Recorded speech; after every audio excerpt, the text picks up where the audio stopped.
What is this and how does it help you with your drop shot? Today I'd like to share an interesting video by Zheng Si Wei that teaches his fortune cat method for helping beginners play a better drop shot. Now Zheng Si Wei is an amazing badminton player from China who plays mixed doubles, and he has won many prestigious international titles like All England, World Championships, and even Olympics.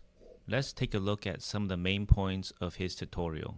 A poor drop shot makes it easier for your opponent to control and attack you, while a good drop shot will allow you to move your opponents around the court at your will. Zheng is explaining why it is difficult for many beginners to control the drop shot. It's because the drop shot relies heavily on the feel and touch of the player. And as a beginner, developing the feel or touch will take time. But for now, we can use Zheng's method of the fortune cat. If you're not familiar, fortune cat is that cat statue you often see in Asian restaurants or shops. I believe it originated in Japan, but because it represents luck and fortune, it's been adopted by many Asian cultures. So first off, we have to talk about the grip. I must emphasize that having the correct grip is essential to learning any technique. Not only will it help you learn the technique correctly, but also it will help you with consistency, control, and even power. So here is what the grip looks like without the external wrapping of the grip. Yes, it is wood underneath, and you can see that there are many bevels and faces of the grip. The grip has two wide faces, two narrow faces, and between these faces are bevels. So as we can see, Zheng is telling us to find the V between our thumb and index and line it up with the bevel of the grip. Now he doesn't specify if it's the inner grip or the outer grip, but as we can see in the video, he is lining the V with the inner bevel of the grip. The inner bevel of the grip is the one that we can see from the top, and that's closest to our body. Holding the grip in a relaxed manner is also very important. You want to wrap the base of the grip with your pinky, ring, and middle finger, while having a loose grip at the top with your index and thumb. And here I just want to point out it's important that you have your thumb bent inwards to prevent the grip from slipping out and having the most control of the grip. As mentioned before, the method is based on the fortune cat statue where the arm is waving forward. You want to make this shot while waving your arm forward and bending at the elbow. The purpose of this method is to reduce the use of your shoulder and your wrist when making the shot. Now, using the wrist is not technically incorrect, but it requires a lot more of the feel and touch that is lacking in beginner players. There's an interesting point where Zheng talks about sinking the elbow, and to me that feels like he is asking us to drop the elbow a little bit. Now, in the video, I don't really see him dropping the elbow that much. And later on, he does explain that when you play normally, you will probably not drop the elbow as much.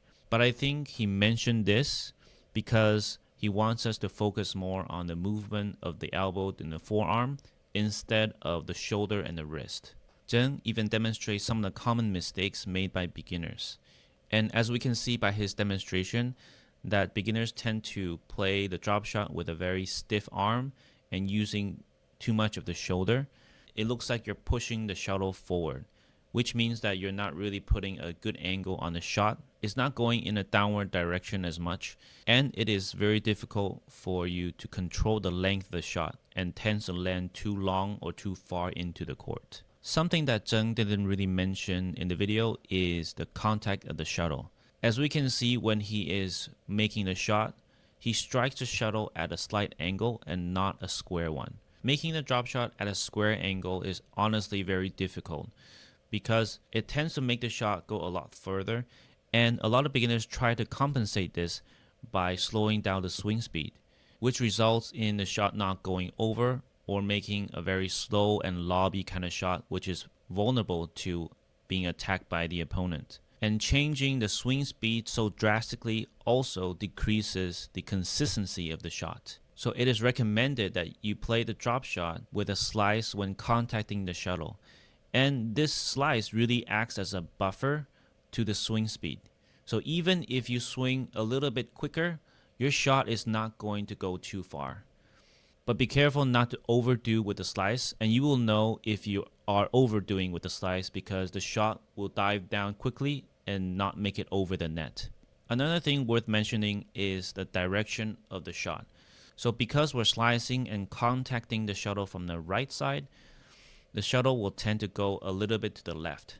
So if we want to hit the shuttle straight, we'll actually need to swing a little bit towards the right side.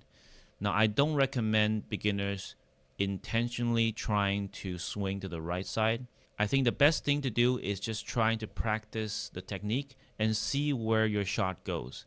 If the shuttle ends up a little bit too far to the left of your target, then you can start adjusting your preparation and your swing based on where the shuttle is going. Now, when I tried this fortune cat method, I was worried that the shot will not have a good downward angle, but it turned out to not be the case. As long as you have the proper preparation and the right positioning and you're slicing the shuttle slightly as you make your shot, your drop shot will have a nice downward angle. I think this method by Zheng is very interesting and also easy to understand. The only thing is that I feel quite restricted when I make the shot.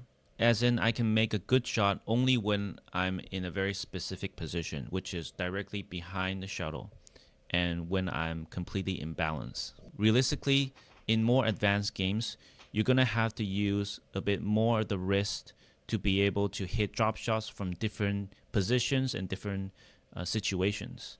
So I'm planning to do another video using a little bit more of the wrist so that you can use different techniques and be able to make drop shots in different situations. If you're interested and you like the video, please let me know with a like and a comment, and I'll see you guys in the next one.